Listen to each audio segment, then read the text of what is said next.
السلام عليكم، مرحبا بكم في فيديو جديد. كي دايرين؟ لاباس عليكم؟ كنتمنى تكونوا بخير وعلى خير وانتم كتشاهدوا معايا هذا الفيديو. رمضان مبارك سعيد، الله يدخلوا عليكم بالصحه والسلامه يا ربي، وباش ما كتمناو ان شاء الله يا ربي. قولوا لي واش كاين عندكم شي صفوف، شي شباكيه، شي مؤسسات رمضانيه؟ كيف ما كتشوفوا اليوم غادي نحضر معكم واحد المؤسسه معروفه عند الناس ديال الشرق بزاف. هو المقروط الوجدي بسميدو، كيكون هكا محشو بعجينه ديال التمر، كيجي زوين بزاف، هشيش ورطب وفي نفس الوقت مقرمش. يعني هذا المقروط هذا ما كيخطاش المائده الرمضانيه ديال الناس الشرق. كيجي صراحه بطريقه اللي سهله بزاف، ما فيهاش بزاف ديال المكونات وبزاف ديال التعقيدات. خليكم معايا باش تعرفوا على المقادير والطريقه ديال التحضير ديالو. فرجه ممتعه. وبسم الله. بالنسبه هنا المكونات ديال هذا المقروط، هنا عندي كيلو ديال السميده رقيقه كيف ما كتشوفوا، كيلو، 4 معالق صغيره ديال الملح، وهنا عندي 3 معالق كبار ديال الدقيق هكا باش تسهل انا تجمع لينا. عندي هنايا نص كاس ديال الزبده مذوبه، وكاس ديال زيت المائده. المهم هادو هما المكونات الاوليه اللي غادي نحتاجو باش نبسبسو هكا هاد السميده هادي. غنجي نسكر المكونات كلها اللي ذكرت معكم هكا ناشفه، من بعد غادي نضيف المكونات السائله الزيت والزبده، وغادي نبسبسو مزيان بحال الشكل ديال الحرشه. هانتوما غادي تشوفوا معايا. يعني قبل ما نضيف الماء ممكن لكم تضيفوا ماء الزهر حتى هو. انا راه ديما كنقولها لكم، يعني ما كنخدموش بماء الزهر بتاتا. اللي كيبغي يمكن ليه يضيف، يعني يخلطوا مع الماء اللي يبغي يجمع. المهم غادي نضيف هكا في المواد السائله اللي ذكرت معكم، الزيت ثم الزبده.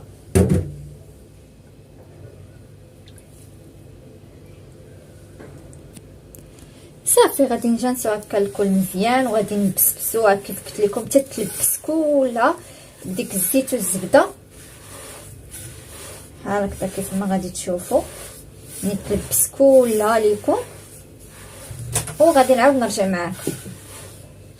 صافي من بعد ما بسبستوها هكا كيف ما كيقولوا وكيف ما كتشوفوا هكا، وتلبس كل ديك السميده تلبست ليا بالزبده والزيت. المهم هنايا غادي نخليه يرتاح. من الاحسن انكم تعجنوه هكا، يعني ديروا هاد المرحله هذه عندكم هنا وتخليوه ليله كامله، يعني السميده تشرب لكم بديك الزيت والزبده، يعني تلبس مزيان وتشرب كيف ما كتشوفوا. تخليوها وتبان لكم يعني هكا ملي كتكوروا هكا كويره، يعني كتجمع لكم شويه، ما كتفرتتش ملي كتحطوها. كيف قلت لكم من الاحسن تخليوه ليله كامله، يعني هاد المرحله هذه تخليوها ليله كامله تشرب لكم ديك الزيت والزبده مزيان. او يعني من الاحسن ليله، او يعني يمكن لكم تعجنوا هكا في الصباح وتا العشيه عاد تكملوا عاد تسقيوها، يعني ديروا ليها الماء وتشكلوها وتقليوها وكل شيء. تخلوها يعني واحد قياس واحد 7 حتى 8 السوايع. انا الصراحه ما عنديش ليها الوقت يعني عجنتها في نهارها وغادي نعمرها ونشكلها في نهارها، ما بيتهاش ليله كامله. غير انا كنقول لكم يعني من الاحسن يعني شنو ديروا باش تشرب مزيان. انا غادي نخليها غير واحد الساعتين، راه ما عنديش لها الوقت. يعني انا دابا هنا راه في العشيه فاش كندير هادشي كامل، يعني ما عجنتهاش في الصباح. الصباح كان عندي حاجه اخرى عاوتاني نعجنها، ما ساليتش ليا، يعني كان عليا نعجنها هي الاولى، عاد ندوز لحاجه اخرى عاد نجي باش نكملها. قلت لكم غادي نخليها غير واحد الساعتين. هنايا غادي نغطيها، نخليها غير هنا في فاش عجنتوها في القصريه وفاش ما كان، غادي نخليها غير واحد الساعتين يعني تشرب ليا ديك الزيت والزبده. عاد غادي نعاود نرجع معكم وغادي نرجع ليها هكا باش ندير ليها الماء وبقيه المراحل. خليكم معايا. هنا عاوتاني رجعت معكم. المهم خليتها ترتاح واحد المده ديال تقريبا 3 السوايع هكا باش تشرب مزيان. كيف قلت لكم يعني الا كان عندكم الوقت بيتوها ليله كامله، قد ما تعطلات وارتاحت مزيان وتشربت هذوك السوائل قد ما مزيان. صافي دابا هنا جيت باش نجمعها. انا غادي نجمعها غير بالماء، كيف قلت لكم ما كنستعملوش ما الزهر.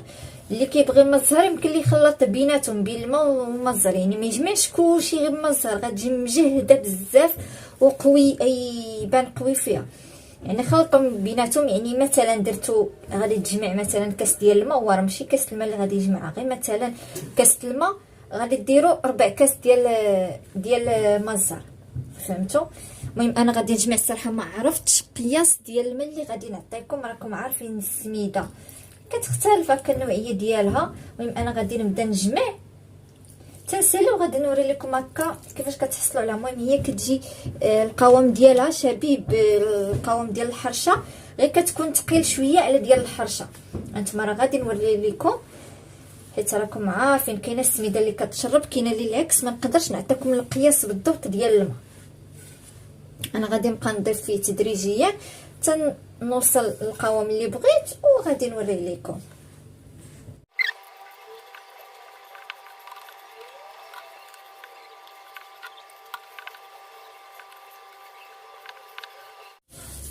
المهم هذا هو القوام اللي خاص تحصلوا عليه، بحال قوام ديال الحرشه، غير هو كيكون ثقيل شويه. ها نتوما كيفاش خاص تحصلوا عليه، يعني كتجمع بين يديكم بحال كيف ما شفتوا، يعني صافي كتجمع معاكم بحال هكذا.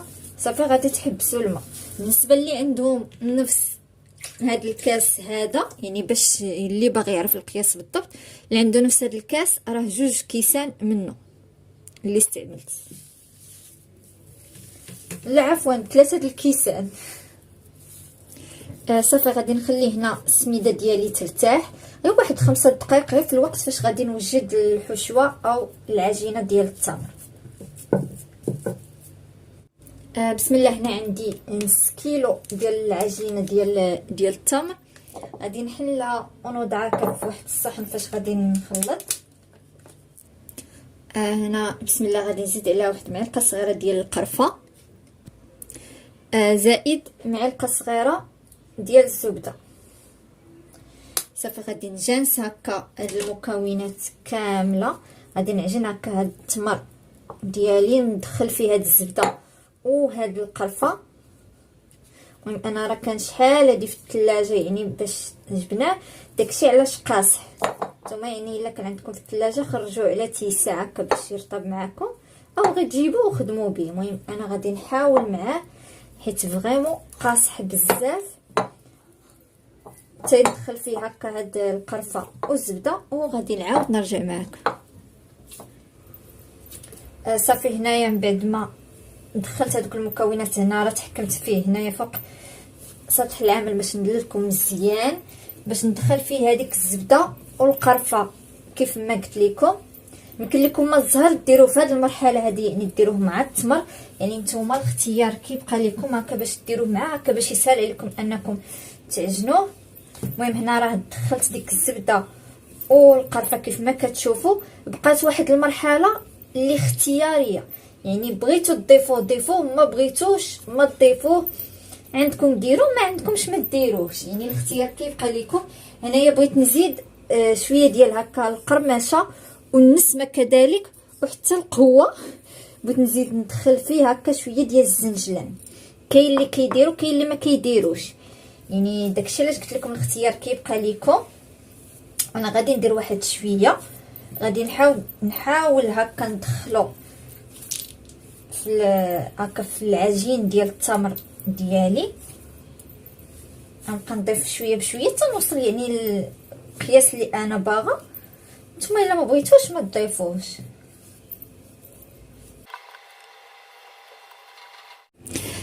صافي بحال هكذا. المهم انا هنا غادي نقطع القطع صغيره باش غادي نشكل بها هكا الحريبلات اللي رقاق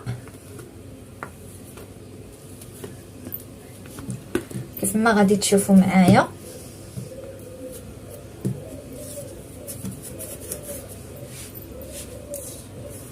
صافي غادي نبدا نرولي فيها بحال هكا تندير منها حريبلات اللي صغير رقيقه، وغادي نعاود نرجع معاكم.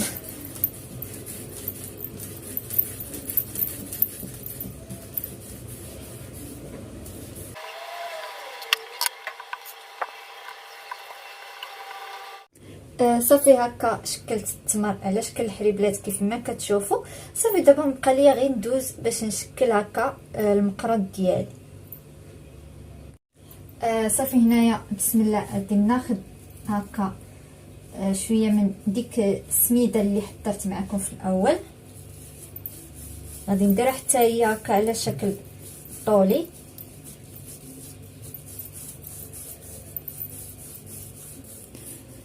بحال هكذا كيف ما كتشوفوا. غادي نجيو في الوسط وغادي نديرو هكا واحد الحفيره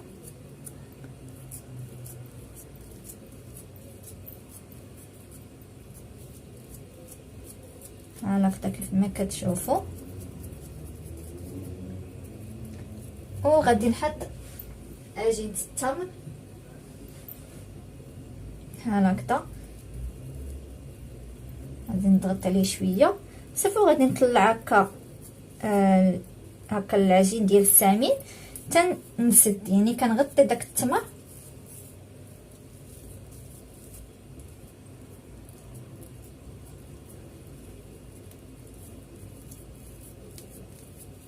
بحال هكذا.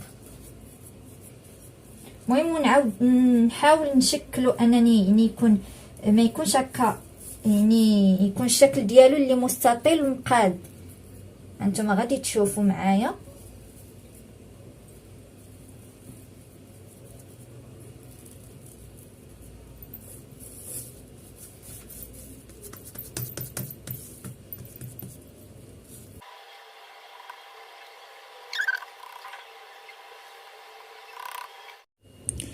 صافي هكا من بعد ما قديتهم الجوانب كلها، يعني كنبقى ندور ونقاد، يعني خاص يكون شكل مستطيل ويكون يعني الملمس ديالو يكون هكا يعني غادي نيشان كيف ما كتشوفوا، يعني ما تكونش شي جهه خارجه ولا هذا، يعني يكون غادي مقاد. المهم دابا غادي قبل ما انا ما غادي نقطع، يمكن لكم نتوما الا بغيتوش تزينوه غير تجيو وتقطعوا، يعني كتقطعوا على شكل مائل. انا بغيت نزينو هو الاول عاد نقطع. كاين اللي كيقطعوا عاد كيزينوا هكا بداك النتاف باش كيزينوا هكا كعب غزال بهذاك، ولكن اللي ما متوفرش عنده هكا بحالنا غادي نوريك كيفاش هادي يزينوا غير هكا بالموس. كتشدوا هكا الموس، المهم غنخدم بهاد الظهر ديالو وغادي نضغطو بحال هكا كيف ما كتشوفوا. يعني حسن تزينوا بمره عاد تقطعوا، ولا حتى تقطعوا عاد تبقاو تزينوا وحده بوحده، ما تضغطوش بزاف غير واحد شويه. صافي بحال هكا. يمكن لكم تقطعوه الا بحال هكا، يمكن لكم تزيدوا هكا يعني ديروا على شكل هكا كيف درت، يعني شكل عكسي على الاول. يعني نتوما الاختيار كيبقى لكم في التزيين، كل وحده دير اللي عجبها.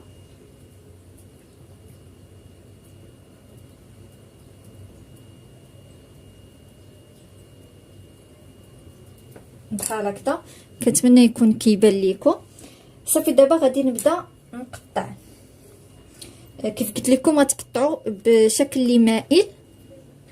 المهم نحيد هاد الراس اول هكا، وغادي المهم ديروا عبار واحد هكذا.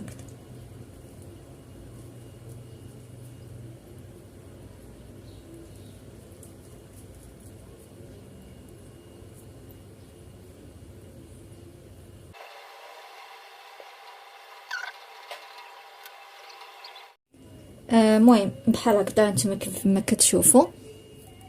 يعني الا زينتو هكا بمره عاد تقطعوا كيجي يعني كتسرعوا هكا، حسن ما تقطعوا عاد كل وحده تزينوها. ها نتوما صافي غادي نحط هكا في هكا فاش شي بلاطو تنكمل، عاد غادي نبدا نقلي فيهم. هانتوما يعني الا بانت لكم مع التقطيعه بالموس تقدر هكا من الجناب تخسر لكم، بقاو تقادوا. هانتوما نبقاو تهزوا وقادوا. هانتوما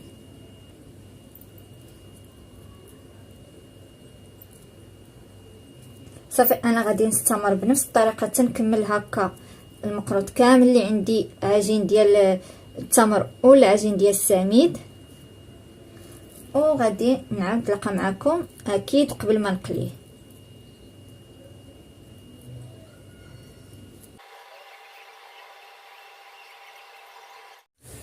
بسم الله. المهم بعد ما شكلت هكا جميع ديال السميد والعجين ديال التمر اللي عندي، واحد الملاحظه كنت نقولها لكم بالنسبه ملي تبقاو ديروا يعني تروليو هذاك التمر ديروا بها هكا حريبلات، حسبوا شحال من حربول عندكم. بحال دابا انا يعني خرجت منه 6 العجين ديال السميد، حتى هو غادي تقسموا على 6 ديال الكريات باش يكفيكم نيشان. راه كيلو ديال السميده معها نص كيلو ديال العجين التمر، راه كتجي هي هذيك نيشان. المهم انا راه بديت كنقلي فيهم. هنايا غادي تشوفوا هكا الشبيكه فاش غادي نفندها، حيت انا ديجا كنت دايره فيها البريوات، حيدتهم وبديت في المقروط. راه بديت كنطيب فيه. هنا عندي العسل حتى هو تشوفوا ديجا فيه الزنجلان. المهم هذوك تشوفوا هاد الكريات هادو دوك اللي كيجيوني في الجوانب اللي كنقطع في الاطراف يعني صغار، ما هذا صافي كورتهم هكا، راه فيهم التمر حتى هما لداخل، كورتهم هكا وتا هما اللي بديت بهم حيدتهم يعني ما يتلاحوش، حتى هما غادي يتكالوا. او راه بديت كنطيب فيها نتوما كيف ما كتشوفوا، راه ما كيتفرتت الحمد لله، ما حتى شي حاجه. غادي نعطيكم هكا واحد المعلومات هكا باش ما يتفرتتش لكم. اول حاجه هنا يمكن لكم طيبوه في الفران، يعني تاخذوا هكا طاوه ضروري تفرشوها بالبابي كويسو وتدخلوه الفران يطيب. بغيتو تقليوه بحالي قليوه، يعني ما كاين حتى شي مشكل. ملي كتخرجوا من الفران كديروه في العسل عادي. الا كنتو غادي ديروه في الفران ما غاديش ديروا الدقيق انا علاش درتو هكا باش كيجمع ليا الخليط ديك السميده ما تفتتش ليا في الزيت في القلي. يعني ما غاديش ديروا الطحين وغادي ديروا السكر، غادي تزيدوا السكر حيت راكم عارفين القلي كيحمر، يعني غادي يعطيهم اللون ديال التحميره هكا محمرين. الا كنتو غادي تدخلوهم الفران السكر كيحمر الحاجه، يعني كيعطيهم واحد اللون اللي ذهبي زوين، يعني غنديروا لهم السكر باش يتحمروا. انا راكم شفتوا ما درت السكر حيت غادي نقليهم. صافي هادشي اللي كاين.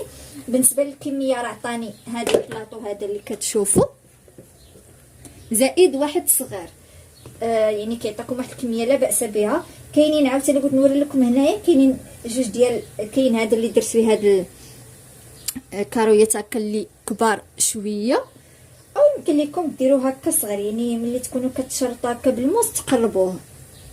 يعني نتوما الاختيار كيبقى لكم، حسن تزينوا عاد تقطعوا ما من انكم تقطعوا عاد تبداو تزينوا.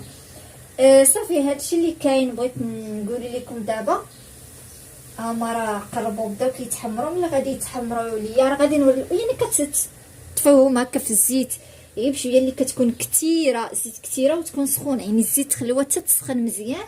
غادي ديروهم في الزيت غير بشويه راه حيت كيكونوا هكا، حاولوا عليهم غير يبان لكم هكا طابوا من التحت. غادي تقلبوهم من الجهه الاخرى حتى يكملوا الطياب ديالهم يتحمروا، وغادي ترميوهم هكا في العسل. من العسل هكا شي صفايه كيف ما كتشوفوا، وصافي. يعني الطاي ديالهم عادي بحال جميع المعسلات الرمضانيه، بحال الشباكيه وبحال البريوات او اي حاجه.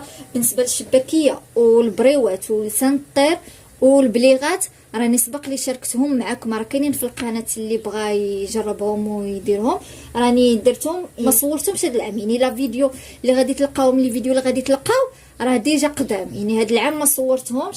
يعني قلت ما كاينلاش نفس المقادير ونعاود نصور، يعني نفس الشيء كنديرو كل عام. انا دابا غادي نبدا نقلب هذا المقروط، غادي نقرب لكم.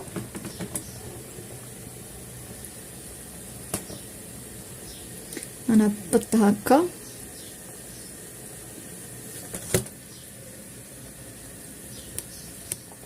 هاكا هانتوما كيف ما شفتوا راه بدا كيتحمر. انا راه ما كثرتش في المقله، ما كنديرش واحد الكميه اللي كثيره في المقله باش حيت راه حساسين واحد شويه، وحاولوا عليهم باش يلقاو اتساع فين يطيبوا، يعني ما نزاحمهمش. انا غادي نبدا نقلب فيهم. ملي غادي تقلبوا اونفا تقلبوا يعني المقروط اللي عندكم هنا في المقله في الزيت، هذاك اللي حيدتو الاول في العسل غادي تقطروه من العسل وديروه في الصفايه، يعني بحال الشكل ديال جميع المعسلات، يعني ما كاين حتى شي اختلاف. راه كيجي زوين مقرمش وفي نفس الوقت كيجي رطب. انا هذا المقروط هذا ديجا دقته اول مره دقته كنت في وجده ودقته نيت في وجده وقلت علاش لا ما نحضروا معكم حتى هو.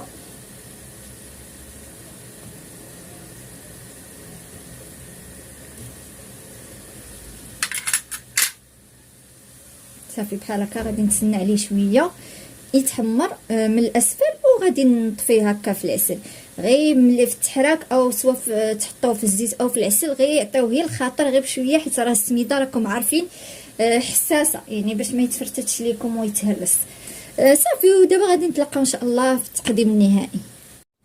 هنا كنكون وصلنا للنهايه ديال الفيديو. كيكون هذا هو الوصفه ديال اليوم او المقروط اللي حضرت معكم الوجدي.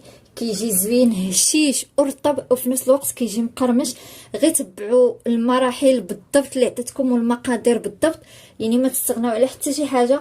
سيرتو هكا الا كنتو غادي تقليوهم يعني تبعوا الطريقه اللي قلت لكم، حتى الا كنتو غادي تدخلوهم فران تبعوا شنو قلت لكم هكا باش ما تحلش معكم في المقله وهما كيتقلاو. راكم عارفين السميد يعني غادي يتحل الا ما تبعتوش هكاك الخطوات اللي عطيتكم بالضبط. كيجي زوين بزاف. بهذه المناسبه كنقول تحيه للناس ديال الوجده الوجاده، تحيه للناس ديال الشرق، تحيه لولاد عمتي اللي كاينين في وجده وعيالاتهم وولادهم. عندنا العائله كبيره في وجده كنبلغ لهم السلام ديالي يعني من هذا الفيديو هذا. ما كرهتش تذوقوا من هذا المقروط هذا واخا عارفاكم يعني كتاكلوا تما بزاف وجده يعني معروف عندكم تمايا. ان شاء الله دابا يجيو الايام وندوقكم المقروط ديالي وتبين لي شكون اللي حسن واش هذا ولا ديالكم. المهم هانتوما غادي نوري لكم كيفاش كيجي. هانتوما راه مقرمش وفي نفس الوقت رطب وهشيش. هانتوما راه ما كيجيش قاصح وما كيجيش شارب العسل بزاف، يعني تخليوه غير واحد المده غير قليله في الوقت فاش غادي طيب لكم القليه الثانيه. صافي هنا كنكون وصلنا للنهايه ديال الفيديو. كنتمنى هاد الوصفه تكون نالت الاعجاب ديالكم وتجربوه وتردوا عليا الاخبار كيف جاكم. رمضان مبارك سعيد، الله يدخل لكم بالصحه والسلامه وباش ما كتمناو ان شاء الله يا ربي. السلام عليكم وخليت لكم الراحه.